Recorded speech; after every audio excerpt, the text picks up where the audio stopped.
कंकाल का रहस्य। चौरा गांव के खेतों में इन दिनों खुदाई का काम चल रहा था।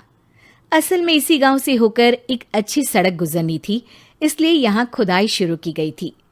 अचानक एक दिन खुदाई करने वाली मशीन से कुछ टकराता है।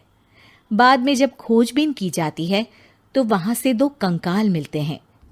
पुलिस गांव के लोगों से पूछताछ शुरू करती है। आप लोगों को क्या लगता है ये किसके कंकाल हो सकते हैं? अरे साहब, हमें क्या पता ये किसके कंकाल है, आप ही लोग पता लगाइए। हम लोग तो बहुत ज़्यादा डरे हुए हैं। हाँ, हमारी फॉरेंसिक टीम अभी आ रही है।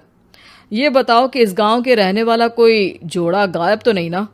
क्योंकि शुरुआती जांच में तो ये बात सामने आ रही है कि एक कंकाल किसी पुरुष का है तो एक किसी महिला का। साहब, हमें तो बहुत डर लग रहा है। ऐसे कंकाल मिलने का मतलब गांव के आसपास ही किसी की हत्या हुई है या फिर किसी को जलाकर मार डाला गया है। हाँ साहब, हम अपने परिवार को लेकर बहुत ही ज्यादा परेशान हैं।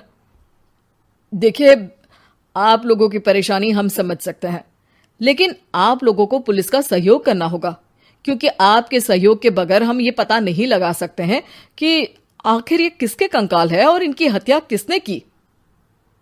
ठीक है साहब, गांव के लोग आपका पूरा सहयोग करेंगे। हाँ साहब, पूरा सहयोग करेंगे।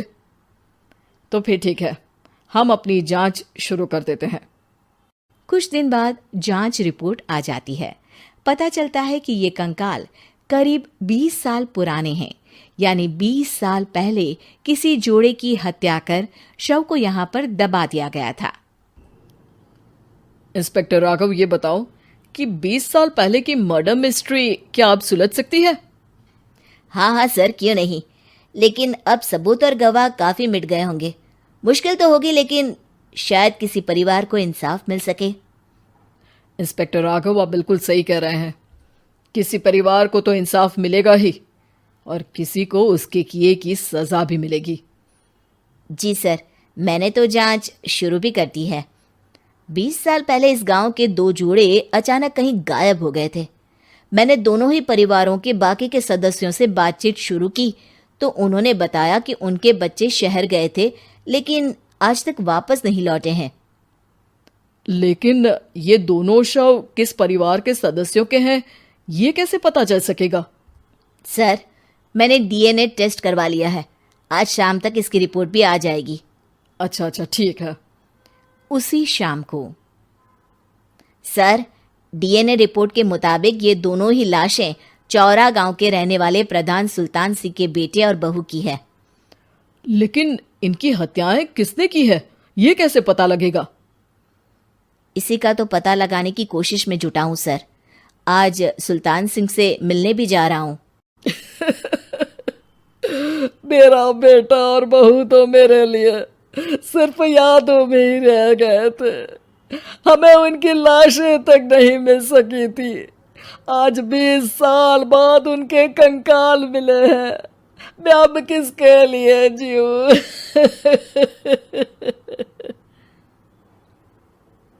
लेकिन सर, क्या आपकी किसी से कोई दुश्मनी थी? अपने बेटे बहू की हत्या के लिए आप किसे जिम्मेदार मान रहे हैं? अब मैं किसका नाम बोलूं? मेरी तो किसी से दुश्मनी नहीं थी, बस मेरे बेटे बहू को कोई वापस ला पाता।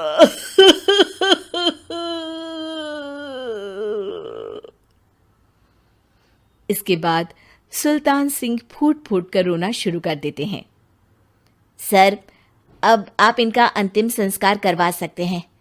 कम से कम इनका शरीर ना सही, इनका कंकाल तो आपको मिला है। लेकिन हाँ, अगर आपको कुछ भी याद आए तो जरूर बताइएगा। मेरी तो बेटा अब उम्र हो गई है, लेकिन मेरे बेटे और बहू के हत्यारों का जरूर पता लगाइएगा, क्योंकि जब तक हत्यारे पकड़े नहीं जाएंगे मेरा मन नहीं मानेगा। सर, हमारी पूरी कोशिश रहेगी हत्यारे को पकड़ने की। लेकिन एक बात बताइए, उस वक्त आपको किस पर शक गया था? उस वक्त मेरे एक ड्राइवर को पकड़ा गया था, लेकिन सबूतों के अभाव में उसे छोड़ दिया गया था। अच्छा, और ड्राइवर पर कैसे शक हुआ था? क्योंकि उस दिन ड्राइवर छुट्टी पर था। उस समय लेकिन लाश क्यों नहीं मिल सकी थी? उस वक्त पुलिस ने बहुत कोशिश की थी, लेकिन दोनों की डेड बॉडी नहीं मिल सकी थी। ठीक है, हमारी तफ्तीश चल रही है, मैं फिर आऊंगा। इसके बाद इंस्पेक्टर वहां से चला जाता है और सुल्तान सिंह अपने बेटे और बहू की याद में खो जाते हैं। कुछ दिन बाद सुल्तान सर, एक बात बताइए, जब आपके बेटे बहू की हत्या हुई थी, उसी के आसपास आपके ही गांव का रहने वाला एक और जोड़ा उसी वक्त गायब हो गया था ना? हाँ सर, अलका और अभिषेक, वो भी मेरे बच्चों जैसे ही थे। तो फिर वो कहाँ है? उनका भी आज तक पता नहीं चल सका, लेकिन बताते हैं कि कुछ साल पहले अभिषेक को गांव के ही किसी आदमी ने मुंबई में देखा था, लेकिन फिर वो गायब हो गया। यानी अभिषेक और अलका की हत्या नहीं हुई थी, बल्कि उन्होंने किसी वजह से खुद ही गांव छोड़ दिया था। हाँ, हो सकता है, क्योंकि अभिषेक मेरे बेटे संतोष का अच्छा दोस्त था और उसका मेरे घर भी आना जाना लगा रहता था। हो सकता है कि उसने मेरे बेटे और बहू के बारे में सुन लिया हो और ये गांव छोड़ दिया हो सकता है। उनके परिवार का कोई अब नहीं रहता क्या इस गांव में? अब तो कोई नहीं रहता। एक चाचा थे, लेकिन उन्होंने भी अपना पुश्तैनी मकान बेच दिया है। वो भी अब कहीं शहर में ही बस गए हैं। ओह, अभिषेक और अलका के बारे में भी पता लगाना होगा। हो सकता है कि वही इस हत्या के बारे में कुछ बता सके। हो तो सकता है, लेकिन वो बेचारे तो खुद ही वक्त के मारे थे, वो क्या बताएंगे। फिर भी सर, जब केस दोबारा खुला है तो जांच तो करनी ही पड़ेगी, और इस बार तो लाशें भी बरामद हुई है। कुछ दिन तक लगातार तफ्तीश चलती रही। एक दिन थाने से सुल्तान सिंह को फोन आता है। हाँ, कौन बोल रहा है? सर, मैं कांस्टेबल तुलाराम बोल रहा हूँ थाने से। आपको थाने आना पड़ेगा। थाने? लेकिन क्यों? सर, किसी की पहचान करवानी है। अच्छा ठीक है, मैं दोपहर तक पहुंचता हूँ। सुल्तान सिंह दोपहर में थाने पहुंचता है। कई पुलिस के अधिकारी वहां मौजूद रहते हैं। सर, आपके बेटे की हत्या का रहस्य आज शायद सुलझ जाए। अच्छा इंस्पेक्टर राघव, पर वो कैसे? सर, उस आदमी को देखिए, क्या वही अभिषेक है?